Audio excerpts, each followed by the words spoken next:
Last Words from Montmartre by Q Jin. Translated by Ari Larissa Heinrich.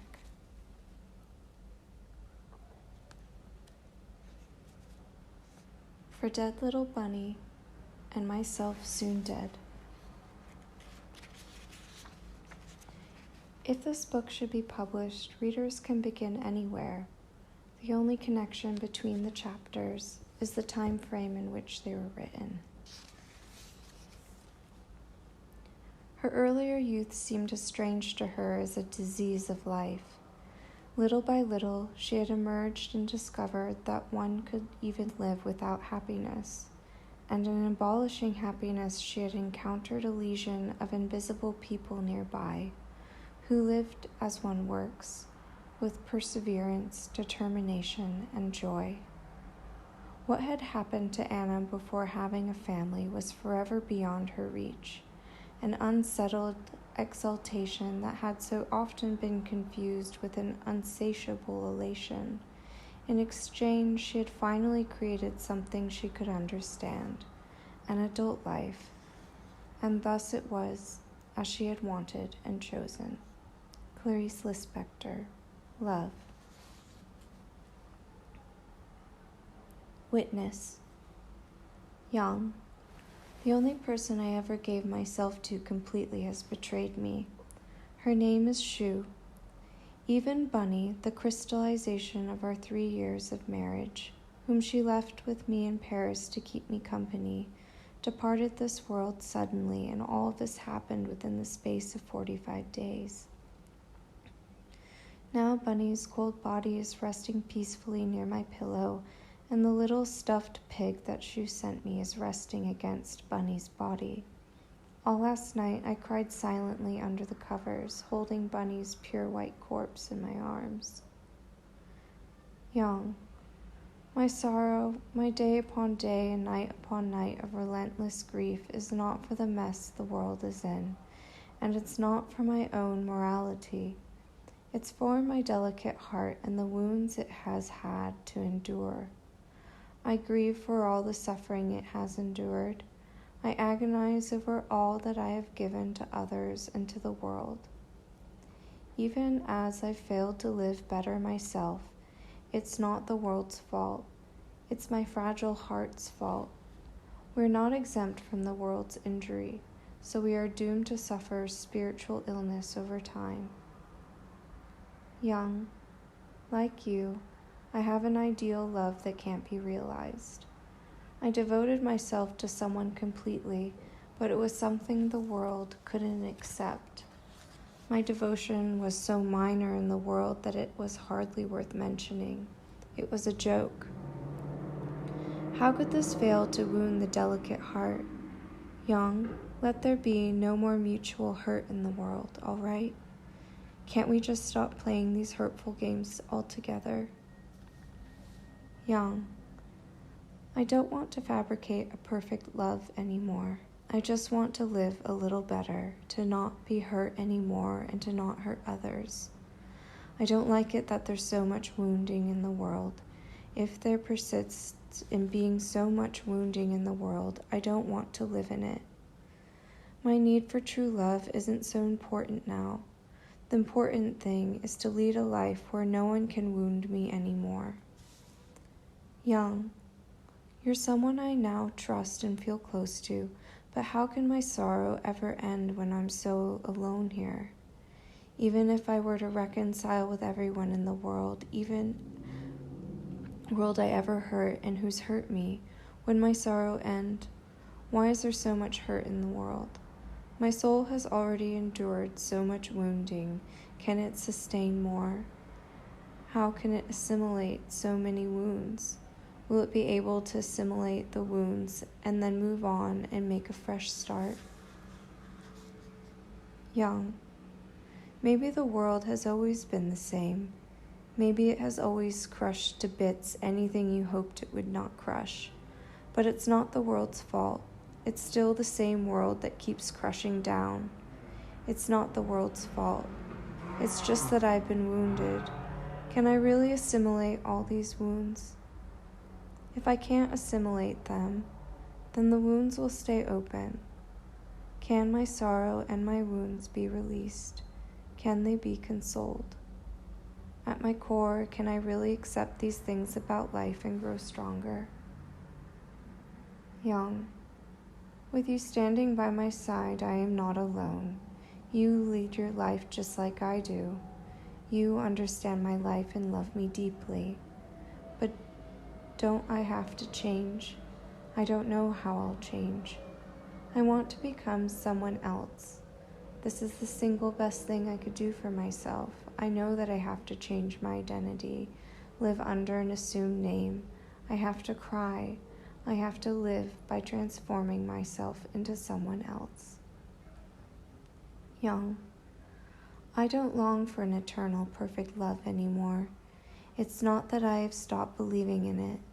The 2 times in my life I could have had eternal perfect love both wilted on the vine. I've ripened, wilted, fallen. Young, I've burned completely. I've already bloomed fully. The first wilted because I was still too immature and missed my chance, and the second wilted prematurely because I was overripe. But even if I only blossomed for a split second, I blossomed fully. Now all I have left to do is to accept and face the facts about these 2 crippled lovers, because I am still alive. Letter 1, April 27th. Shu. It is now 3 a.m. on April 27th, 1995. It is 9 o'clock in the morning for you in Taiwan. Bunny died at midnight on the 26th, so it has been 27 hours since Bunny's death. I haven't buried the body yet. It's still in the tiny coffin here, keeping me company in my room. On your advice, I didn't throw Bunny into the Seine. I will find Bunny a little grave site. I still haven't found the right place.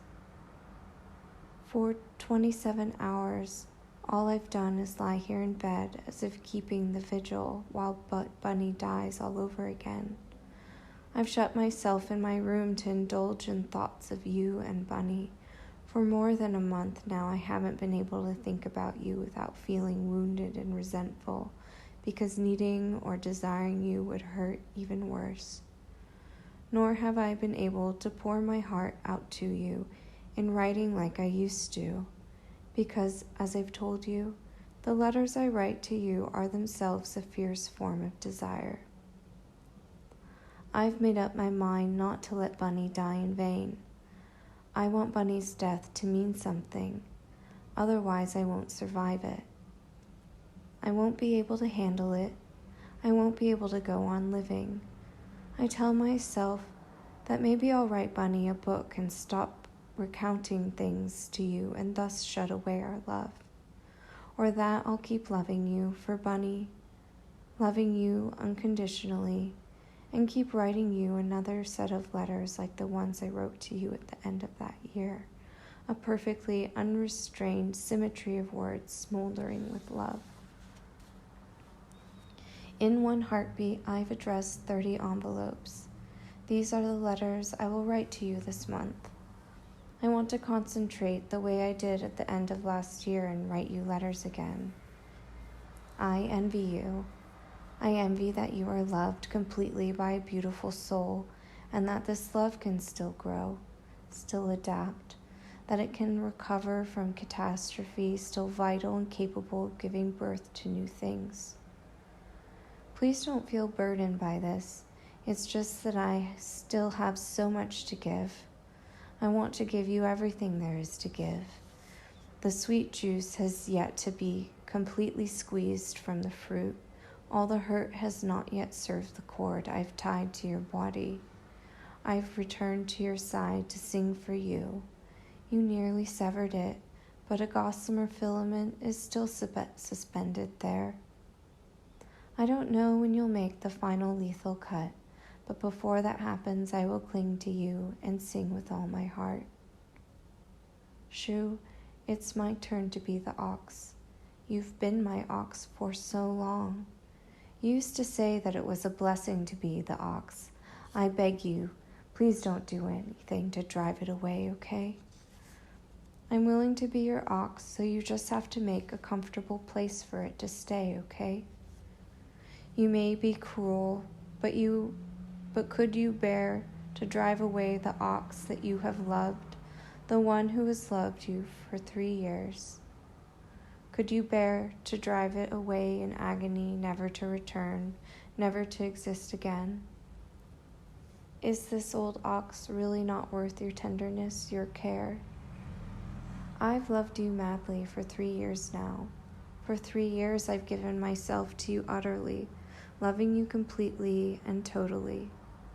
Now my hair's a mess, and I can't put one foot in front of the other, but I'm prepared to return to your side and keep on loving you. Is this ox just any old beast? Tell me, if you feed and nurture an ox that has already proven itself, won't it produce for you the kind of livelihood, life, and love that you want?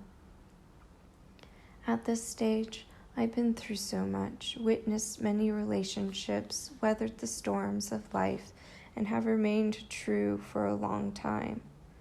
That's what I want to cultivate.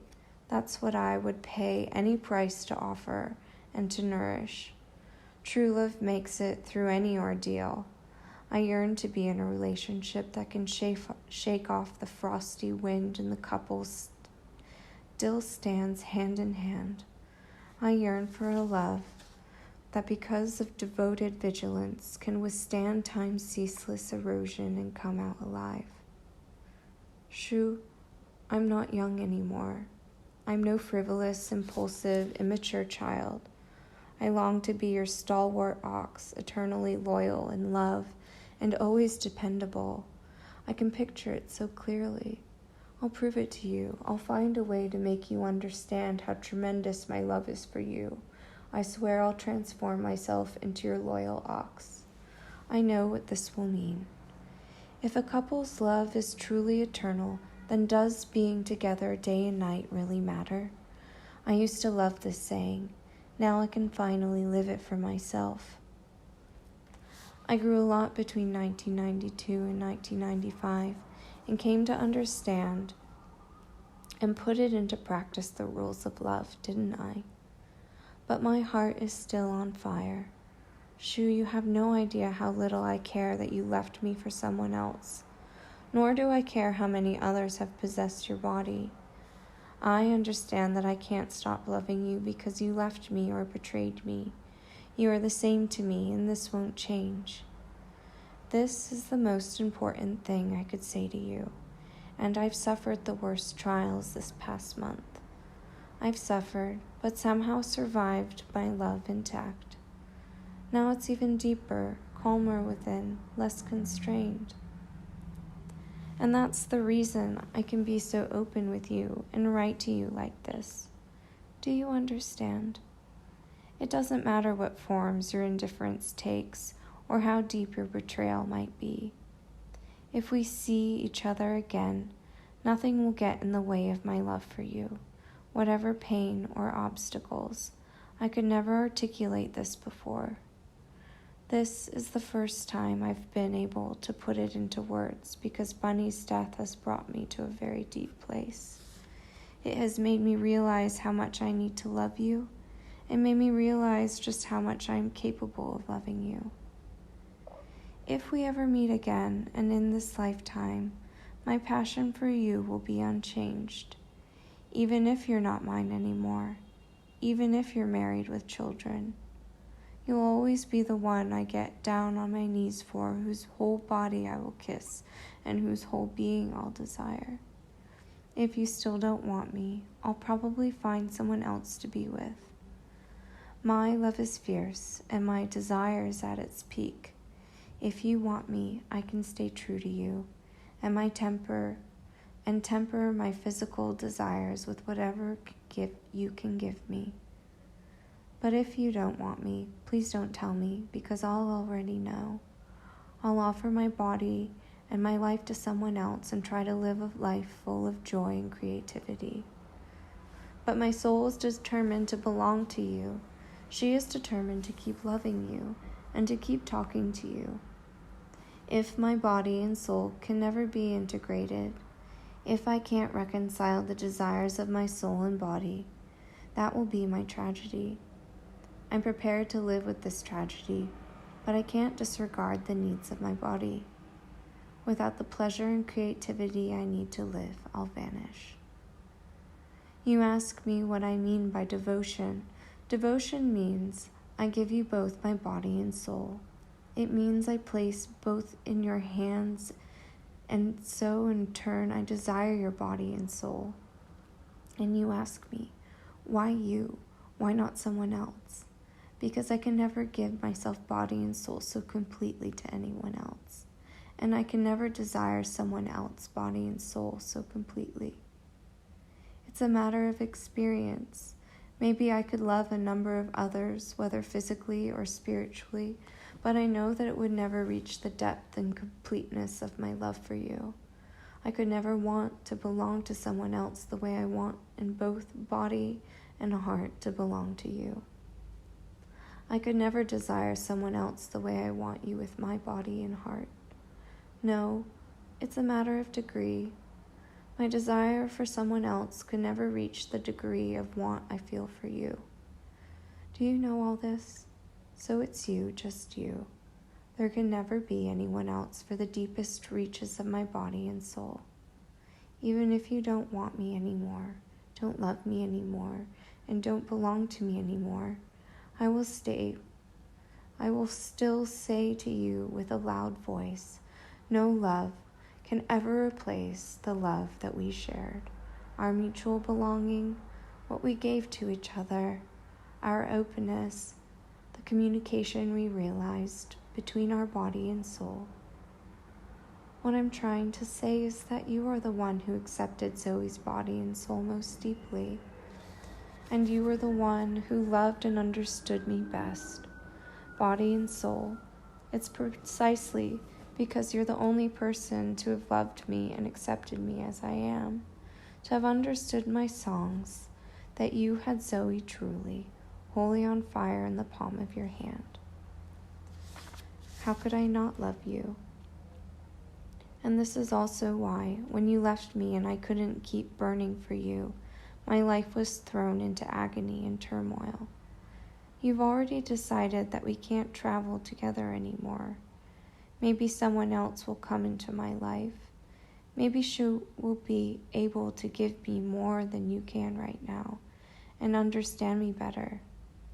But I keep telling you, what you gave me and what you shared with me and the depth of our love for each other can happen with no one else. It's totally unique. So though I'm desperate and my love unrequited, I persist in loving you with every last part of my soul. Tu es le mien, je suis le tien. You are mine, and I am yours, forever. No one can ever take you away from me, and no one can ever take me away from you. You say that for you it's like walking in the desert now. I sense that you aren't totally numb toward me, not totally unfeeling or apathetic. For me, the most important thing is this. As long as I can feel the finest thread of your acceptance, I can still tell myself that I have something to give you. I don't know if I still have what it takes. I can't stand the thought of you walking in the desert. I want to give you a little patch of solid ground to stand on, or at the very least some small green oasis you can look at in the distance, to keep you from drifting away from reality, from escaping back into your mind.